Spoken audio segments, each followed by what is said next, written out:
రైతు సోదరులందరికీ నమస్కారం. మీరు చూస్తుంది రైతన్నకు సమాచారం ఛానల్. నా పేరు వాసు. ప్రస్తుతం మనం వ్యాసాపురం అనే విలేజ్ రావడం జరిగింది. ఇది ఉర్వకొండ మండలము, అనంతపురం జిల్లా.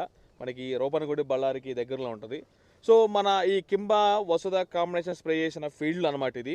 సో మీకు ఏ విధంగా ఫ్లవరింగ్ అనిపిస్తుంది, మెతకదనం ఏ విధంగా ఉంది, అసలు మన వసుధ కానీ కింబా కానీ కొట్టక ముందు అసలు పొలంలో ఉన్న ప్రాబ్లం ఏంటనేది రైతుని పూర్తిగా అడిగి తెలుసుకునే ప్రయత్నం చేద్దాం. ఇందులో వసుధ అనేది 2 సార్లు స్ప్రే చేశారు. సో నమస్తే అండి.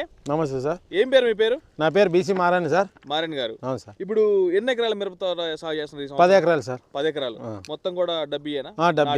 నాటి డబ్బీ వెరైటీ. ఇప్పుడు వాస్తవంగా మన కింబా అయినా వసుధ అయినా అనేదాన్ని మీకు ఎవరు చెప్పారు? మీరు ఎక్కడ తెచ్చుకున్నారు దీన్ని? మేము జేకే టెండర్స్ రూపును కూడా జేకే టెండర్స్ తెచ్చుకున్నాం సార్. దగ్గర సుధాకర్ అంత దగ్గర. ఇప్పుడు వసుధ అనేది ఎన్నిసార్లు కొట్టారు ఇందులో?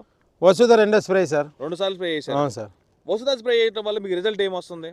రిజల్ట్ అంటే ఇది గ్రోతింగ్ వస్తుంది, ఫ్లవరింగ్ వస్తుంది, కాప్ సెట్టింగ్ అవుతుంది సార్. టాప్ సెట్టింగ్ అవుతుంది. అవును సార్. ఇప్పుడు నార్మల్ గా మన కింబా కూడా స్ప్రే చేశా అని చెప్పారు. అవును సార్. కింబా స్ప్రే చేసి ఎన్ని రోజులు అవుతుంది? కింబా స్ప్రే చేసి వారం అయింది సార్. వారం రోజులు అవుతుంది. ఇది ఒక్కటే కొట్టారు, దీంతో పాటు ఏమైనా కాంబినేషన్? కింబా వసుధ జంప్ వేసినాం సార్. జంప్ ఎన్ని గ్రాములు వేశారు? ఎకరాకి 40 గ్రాములు. 40 గ్రాములు వేసుకున్నారు.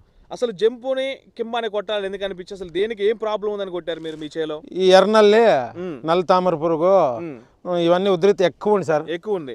ఇప్పుడు ఈ కింబా అనే జంపు 40 గ్రాములు కలిపి కొట్టడం వల్ల క్లియర్ అయిపోయినాయి? క్లీన్ అయిపోయింది సార్ చేను. ఏ విధంగా క్లియర్ అయిపోయినాయి? ఇప్పుడు ఆవిడ పైన ఇది ఫ్లవరింగ్ వస్తుంది, ఇటు పైన గ్రోత్ వస్తుంది, నలుపు మీద ఉంది సార్. వచ్చే ఇగురు ఏమన్నా మీకు ముడచకపోవడం కానీ లేదు రావడం కానీ ఏమైనా ప్రాబ్లం ఉందా? లేదు సార్, బాగా నీట్గా ఉంది సార్. నీట్